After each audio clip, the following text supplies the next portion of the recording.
Halloween की शाम को जॉन नाम का एक आदमी घर जा रहा होता है जब जेस्टर नाम का एक नकाबपोश एंटिटी नारंगी सूट में उसका पीछा करना शुरू कर देता है। रास्ते में उसे एक बच्चा एक अंधेरी गली में घूरता हुआ दिखता है, पर वो उसे अनदेखा करके आगे बढ़ जाता है। कुछ दूर चलने पर वो लड़की फिर से उसके सामने आ जाती है और जॉन आंखें मूंद लेता है ताकि वो मतिभ्रम गायब हो जाए।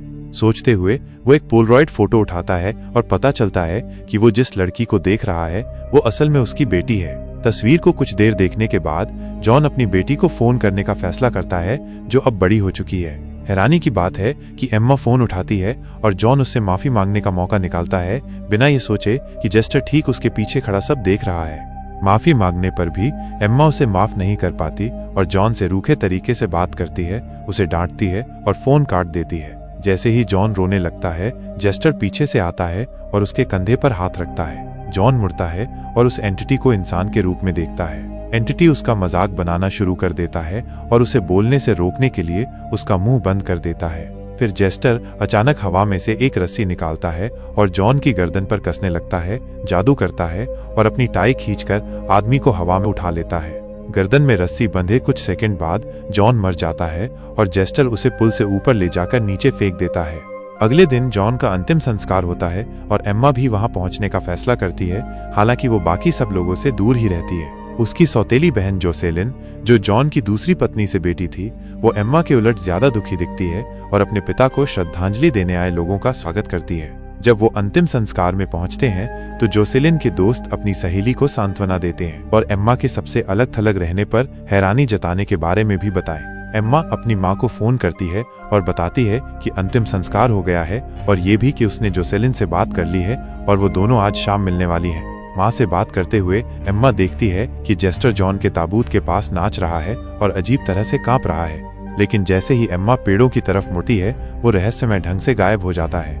जेस्टर एम्मा को जाते हुए देखता है, फिर 2 कब्रिस्तान के कर्मचारी आते हैं और उसे वहां से जाने को कहते हैं। एंटिटी एक कुर्सी पर बैठ जाता है और जॉन के ताबूत पर पैर रख देता है, जिससे एक कर्मचारी अपना फोन निकालकर पुलिस को बुलाता है। जैसे ही वो फोन करता है, दूसरा कर्मचारी अचानक जमीन पर गिर जाता है और उसका सिर एक पत्थर से टकरा जाता है। घबराया हुआ वो पहला कर्मचारी इमरजेंसी सेवाओं को फोन करता है और एम्बुलेंस भेजने की गुजारिश करता है। जब वो अपने दोस्त के पास जाता है देखने के लिए कि क्या वो सांस ले रहा है, तो उसे पता चलता है कि उसके जूते के फीते बंधे हुए हैं और इसलिए वो गिरा था। उसी वक्त फोन पर अटेंडेंट पूछती है कि वो कहाँ है ताकि एम्बुलेंस भेजी जा सके, लेकिन इससे पहले कि वो जवाब दे पाए उस कर्मचारी का दम घुटने लगता है और वो अचानक खून थूकने लगता है। उसके मुंह से एक सेब निकलता है और वो समझ नहीं पाता कि क्या हुआ और मर जाता है। शाम को एम्मा जोसेलिन से मिलने जाती है और दोस्ताना होने की कोशिश करते हुए उसके बगल में बैठकर बात करने लगती है। जोसेलिन उसे पीने के लिए कुछ देती है और आने के लिए शुक्रिया कहती है, फिर बातचीत को खुशनुमा रखने के लिए कई बातें करती है। काफी देर और कई बोतलों के बाद जोसेलिन हिम्मत करके एम्मा को एक लिफाफा देती है और उसमें वो फोटो दिखाती है जो जॉन की जेब में थी जब उसने कथित तौर पर आत्महत्या की थी।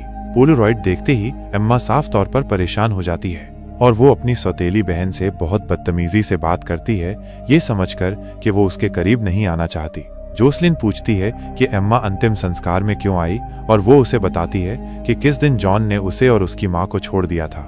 एम्मा कहती है कि उस दिन से वो अपने पापा से नफरत करती है और ये भावना और भी बढ़ गई जब उसे पता चला कि उन्होंने दूसरी औरत से शादी कर ली है और उनकी एक और बेटी है। आखिर में एम्मा कहती है कि वो शांति की तलाश में अंतिम संस्कार में आई थी जब उसने ये पक्का कर लिया कि जॉन सच में मर गया है, लेकिन कुछ भी नहीं बदला और उसे अभी भी वही गुस्सा और नफरत महसूस हो रही है ताबूत देखने के बाद भी।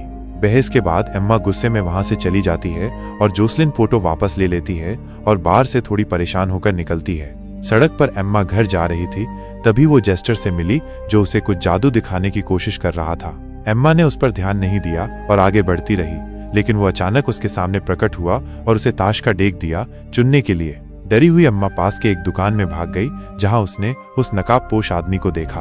कुछ देर इंतजार करने के बाद जेस्टर चला गया और पड़ोस में घूमने लगा और 2 लड़कों से मिला जो कैंडी जमा कर रहे थे। बड़ा वाला लड़का बर्तन से ढेर सारी कैंडी ले रहा था, जबकि छोटा वाला ज्यादा शालीन था और हर घर से बस एक ले रहा था। ये देखकर जेस्टर ने छोटे वाले पर एक जादू किया और उसे एक और कैंडी इनाम में दी, जिससे बड़ा वाला उसके पास आया और बोला कि जादू बेकार था। लड़के को सजा देने के लिए जेस्टर ने उसकी कैंडी ले ली और उसे छोटे लड़के के बैग में डालने लगा। कैंडी वापस लेने के लिए बड़ा वाला सब कुछ वापस खींचने की कोशिश करता है, लेकिन जेस्टर ने उसे रोकने के लिए अपना हाथ बैग के अंदर डालकर उसे पकड़ लिया। डरा हुआ बड़ा लड़का तेजी से भागा और छोटा वाला भी उसके पीछे भागा, अपने बैग वहीं छोड़कर। घर पर जोसलिन ने बच्चों को कैंडी बांटना खत्म किया और पुरानी हॉरर फिल्में देखने के लिए सोफे पर चली गई। महिला को खिड़की पर एक साया दिखा और दरवाजे पर कुछ खटखटाहट सुनाई दी। डरी हुई जोसलिन उस साये को तब तक देखती रही जब तक उसकी एक दोस्त ने उसे आवाज नहीं दी, जिससे उसे थोड़ी राहत मिली। अंदर दोस्त हैलोवीन फेस्टिवल के बारे में बातें करने लगे और उनमें से एक ने पूछा कि क्या जोसलिन जाना नहीं चाहती, लेकिन लड़की जॉन के साथ जाती थी और उसने ये कहते हुए मना कर दिया कि ये ठीक नहीं रहेगा। एक सुविधा स्टोर में एम्मा ने एक ड्रिंक खरीदी और होटल की तरफ जा रही थी, तभी जेस्टर फिर से उसके सामने आ गया। भागते भागते थक चुकी लड़की ने उस अजनबी से बात करने की कोशिश की, जिसने एक बार फिर उसे ताश का डेक दिया। अजीब लगने के बावजूद एम्मा ने एक कार्ड उठाया, उसे याद किया और वापस डेक में रख दिया। नकाबपोश जादूगर ने फिर कार्ड को शफल किया और उसे ऊपर का कार्ड उठाने को कहा, लेकिन एम्मा उस ट्रिक से बिल्कुल भी इम्प्रेस नहीं हुई और उल्टी दिशा में चल दी। कुछ देर बाद एम्मा को एहसास हुआ कि जादूगर अभी भी उसके पीछे है और उसने उसे धक्का देने के लिए मुड़कर अपना बोतल गिरा दिया। जेस्टर फिर कांच का एक टुकड़ा उठाने के लिए झुका और एम्मा ने पूछा कि क्या वो उसे खत्म करना चाहता है। जो उसने सोचा था उसके उलट उस एंटिटी ने कांच के टुकड़े से अपनी गर्दन काट ली, जिससे उसके चेहरे पर थोड़ा खून गिर गया। जब एम्मा ये समझने की कोशिश कर रही थी कि क्या हुआ, जेस्टर अकड़कर और अजीब तरह से खड़ा हो गया। डरी हुई एम्मा भागने की कोशिश में एक गली में दौड़ पड़ी, जबकि जेस्टर धीरे धीरे उसके पीछे चल रहा था। घर पर जोसलिन अपने दोस्तों से मौत के बाद क्या होता है इस बारे में बात कर रही थी, जब लियाम ने उसे चिंता न करने के लिए कहा, ये कहते हुए कि कब्रिस्तान सब कुछ का अंत है। उसकी बात से परेशान होकर लड़की जॉन के पुराने कमरे में गई और फैमिली फोटो देखने के लिए एक कुर्सी पर बैठ गई। जब वो याद कर रही थी, जॉन का भूत उसके पीछे आर्मचेयर में बैठा हुआ दिखाई दिया, जिससे जोसलिन और भी डर गई। खुद को वहम समझकर लड़की वापस अपने दोस्तों के पास गई और फेस्टिवल में जाने के लिए कहा, ये कहते हुए कि उसे किसी तरह अपना ध्यान भटकाने की जरूरत है। साइट पर जोसलिन अपने दोस्तों के पीछे पीछे चल रही थी, जबकि उसे ऐसी कई चीजें दिखाई दे रही थी जो उसे अपने पिता की याद दिला रही थी, जैसे कि जॉन के कपड़े पहने हुए रैंडम लोग और उनके गले में रस्सी का फंदा था। तभी ग्रुप हॉन्टेड फॉरेस्ट प्लेग्राउंड पहुंचता है और जोसलिन अपने एक्साइटेड दोस्तों के साथ जाने का डिसाइड करती है। ग्रुप स्प्लिट हो जाता है और जोसलिन रस्सियों से भरे एक जोन में पहुंचती है, जो उसे जॉन की याद दिलाता है। फिर भी लड़की जंगल पार कर लेती है और एक और एरिया में पहुंचती है जो डरावने कद्दू से भरा है। रास्ते को फॉलो करते हुए जोसलिन को एक जायंट क्लाउन का सिर मिलता है और वो उसके मुंह से अंदर जाने का फैसला करती है। अंदर डरी हुई लड़की अपने पापा के लटकते पैर देखती है और शॉक में जाने लगती है। जब उसका एक फ्रेंड उसके पीछे चुपके से आता है तो वो और भी डर जाती है। घबराई हुई लड़की बाहर भागती है और अपने मम्मी पापा को मिस करते हुए रोने लगती है।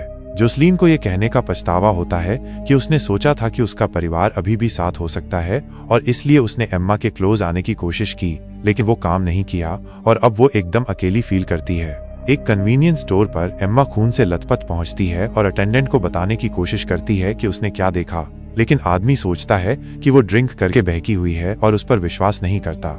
जब लड़की जाने से मना कर देती है तो एम्प्लॉय पुलिस को कॉल करता है और एम्मा फिर से बताती है कि उसने क्या देखा, लेकिन ऑफिसर्स एक बार फिर विश्वास नहीं करते कि एक मास्क पहने आदमी अपनी जान लेने के बाद उठ गया। जब वो खुद को एक्सप्लेन करने की कोशिश करती है तो एम्मा का जेस्टर स्टोर में आता है और इधर उधर घूमता है जब तक कि वो पुलिस वालों के पीछे नहीं रुक जाता। मास्क पहने आदमी को देखकर एजेंट्स उससे पूछते हैं कि क्या उसने पहले एम्मा को देखा है और उसे कॉस्ट्यूम उतारने के लिए कहते हैं, लेकिन जेस्टर उन्हें इग्नोर कर देता है और लड़की के पीछे टेलीपोर्ट हो जाता है। जब एम्मा चली जाती है तो एंटिटी अपनी पॉकेट से एक हैंडकफ निकालता है और उसे अपनी कलाई से अटैच कर देता है, जिससे वो ऑब्जेक्ट दोनों पुलिस वालों के हाथ पर गिर जाता है। जब वो समझने की कोशिश करते हैं कि क्या हुआ है तो जेस्टर पुलिस वालों के सिर को अपने टॉप हैट के अंदर डाल देता है और वो उसे झटके से खींच लेता है, सिर्फ गर्दन खाली छोड़कर। दूसरा पुलिस वाला हताश होकर हथकड़ी हटाकर उस राक्षस पर गोली चलाता है, जो गोली को ऐसे पकड़ लेता है जैसे कुछ हुआ ही न हो। उसके व्यस्त होने का फायदा उठाकर एम्मा दुकान से भागती है और गलियों में दौड़ती है, लेकिन जेस्टर तुरंत दूसरे पुलिस वाले को निपटा देता है और उसके पीछे मेले में जाता है। जोसलिन अपनी सहेलियों के साथ बैठी होती है जब उसे जॉन की आत्मा अपनी आंखों के सामने से गुजरती हुई दिखती है। भागते भागते थक चुकी लड़की उठती है और उसके पीछे जाती है। लियाम को जेस्टर के साथ अकेला छोड़ देती है।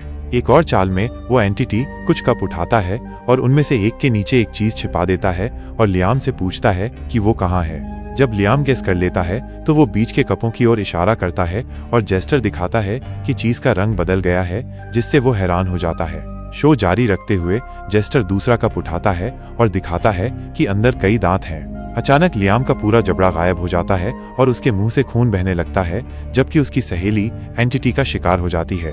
जोसलीन जॉन को उसके यंग वर्जन के पास आते हुए देखती है और चुपचाप खड़ी होकर देखती है। मेज पर जेस्टर तीसरा कप उठाता है और दिखाता है कि उसके नीचे एक और रैंडम चीज है। जैसे ही लियाम सोचता है कि वो बच गया, एंटिटी दिखाता है कि कप के अंदर अभी भी कुछ फंसा हुआ है और नीचे थप्पड़ मारता है, जिससे लियाम की आंखें मेज पर गिर जाती हैं। लियाम के दर्द से चिल्लाने की आवाज सुनकर लड़कियां उसे बाहर ले जाने की कोशिश करती हैं और जोसलीन को जाने के लिए कहती हैं, लेकिन जेस्टर पास आता है और उनमें से एक का पैर तोड़ देता है और दूसरे को गूंगा कर देता है। जैसे ही एंटिटी जोसलीन के पास आता है, एम्मा शहर की गलियों में तब तक दौड़ती है जब तक कि वो थक नहीं जाती। एक लाइब्रेरी के सामने रुककर आराम करती है।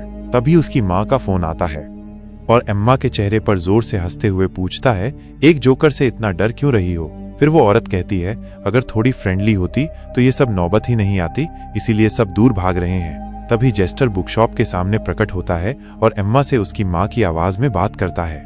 भाग भाग के थक चुकी एम्मा पूछती है, क्या चाहिए? और जेस्टर जोसलीन के बारे में बताना शुरू करता है, मैंने बहुत कोशिश की तुम दोनों को मिलाने की, पर अब बहुत देर हो गई है। कंफ्यूज एम्मा पूछती है, जोसलीन का क्या किया तुमने? और वो एंटिटी कहती है, तुम्हें क्या पड़ी है? तुमने तो कभी पूछा भी नहीं। एम्मा जोर देकर वही सवाल दोहराती है और एंटिटी कहती है, जाओ पीछे मुड़कर मत देखो जैसे जॉन गया। जेस्टर आगे कहता है, ऐसा करोगी तो जोसलीन को सब भूल जाएंगे और तुम आराम से जी पाओगी, लेकिन अगर खेल जारी रखना है तो आखिर तक जाना होगा। एम्मा दृढ़ता से कहती है, मैं जोसलीन के बिना नहीं जाऊंगी। जेस्टर उसकी चॉइस पर मुबारकबाद देता है, वाह कुछ तो सीखा तुमने। एंटिटी के हंसने के बीच एम्मा जॉन की आत्मा को उस पुल पर देखती है जहां उसने सुसाइड किया था और उससे बात करने के लिए दौड़ती है। बेबस होकर वो लड़की उससे ऐसा न करने की भीख मांगती है। बात तो करो, जॉन जवाब देता है, उस रात बात करने की कोशिश की थी, तुमने मना कर दिया। अभी भी गले में फंदा लिए वो आत्मा कहती है, तुम ही जिम्मेदार हो मेरे खत्म होने के लिए। अगर बात मान लेती तो सब ठीक होता। पछताते हुए एम्मा माफी मांगती है और पहली बार जॉन को पापा कहती है, लेकिन वो आदमी उसे दोष देता रहता है और उसके गले में फंदा डाल देता है। अचानक फंदा अपने आप हिलने लगता है और एम्मा को पुल से नीचे खींच लेता है। वो कब्रिस्तान के बीच में अकेली गिरती है। वहीं एम्मा अपनी बहन को पुकारती है और जंगल में खोई हुई जोसलीन के छोटे वर्जन को पाती है। उसे न पहचानने पर वो लड़की पूछती है, पापा को देखा क्या? और कहती है, मुझे यहाँ छोड़ दिया। एम्मा समझ जाती है कि ये कोई धोखा नहीं है और अपनी बहन को ढूंढती रहती है। एम्मा के जाने पर छोटी जोसलीन चिल्लाती है, मैं असली बेटी हूँ, वो तो बस नाटक है। लेकिन एम्मा उसकी बातों को अनसुना करके असली जोसलीन को ढूंढती रहती है। कुछ मीटर आगे एम्मा जॉन और छोटी जोसलीन को एक अजीब बिल्डिंग में जाते हुए देखती है और उनका पीछा करती है। उन दोनों को हैलोवीन के लिए कद्दू काटते हुए देखकर अपनी बड़ी बेटी को देखकर जॉन कहता है, मैं कभी तुम्हें नहीं चाहता था, तुम तो बस एक गलती थी। हाथ में चाकू लिए वो आदमी अपनी बेटी की तरफ बढ़ता है। जॉन कहता है कि वो कभी खुश नहीं रह पाया क्योंकि एम्मा के होने मात्र से ही उसकी खुशी छिन जाती थी, चाहे उसकी नई फैमिली ही क्यों न हो। जॉन चाकू अपने सीने पर रखता है और उसे अंदर धकेल देता है। एम्मा को रोते देख वो पूछता है कि वो ऐसा क्यों कर रही है और कहता है कि उसके मरने से तो उसे खुश होना चाहिए। जॉन उससे पूछता है कि क्या उसे पछतावा हो रहा है और कहता है कि एम्मा को ये बोझ जीवन भर ढोना होगा। एम्मा क्या करे ये न जानते हुए जोसलीन से मदद मांगती है। जोसलीन उसके पास आकर उसका मजाक उड़ाती है और कहती है कि वो उसके लिए दुखी है और अंतिम संस्कार में वो कितनी दयनीय लग रही थी ये बताती है। जोसलीन जॉन के सीने से चाकू निकालती है और कहती है कि एम्मा के पास सब ठीक करने का मौका था, पर उसने उसे बर्बाद कर दिया। वो कहती है कि एम्मा सबके लिए बोझ है।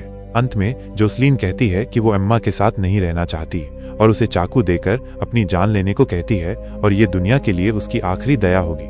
चाकू हाथ में लेकर एम्मा रोने लगती है। फिर उसे याद आता है कि ये सब सच नहीं है और वो जोसलीन के पेट में चाकू घोंप देती है। उसी पल भ्रम टूट जाता है और एम्मा को एहसास होता है कि उसने सच में जोसलीन को चाकू मार दिया है और वो जमीन पर गिर जाती है और जिंदा रहने के लिए संघर्ष करती है। एम्मा जोसलीन की मदद करने की कोशिश करती है। तभी जेस्टर आता है और एम्मा उसे कई बार चाकू मारती है और कहती है कि वो एक बीमारी है। एम्मा जेस्टर से कहती है कि वो अब भागेगी नहीं और वो उसके साथ जो चाहे कर सकता है, बस जोसलीन को छोड़ दे। लेकिन जेस्टर बस चला जाता है और दोनों को अकेला छोड़ देता है। कुछ समय बाद एम्मा कब्रिस्तान में अपनी माँ से बात कर रही होती है और कहती है कि वो अपनी यात्रा से लौटने के बाद कुछ दिन उनके साथ बिताने के बारे में सोच रही है। सब कुछ तय करने के बाद एम्मा कॉल खत्म करती है और जॉन के मकबरे के सामने रुकती है और सब कुछ के लिए माफी मांगती है और कहती है कि उसे उस रात उससे बात करनी चाहिए थी। फिर भी वो कहती है कि वो उसके मरने के लिए जिम्मेदार नहीं है और जॉन ने अपनी मर्जी से ऐसा किया। एम्मा कहती है कि काश उनका रिश्ता अच्छा होता, लेकिन फिर भी उनमें एक ही खून है। वो कहती है कि वो ये बोझ अंत तक उठाएगी, लेकिन वो वही गलतियां नहीं दोहराएगी और जोसलीन के साथ आगे बढ़ेगी।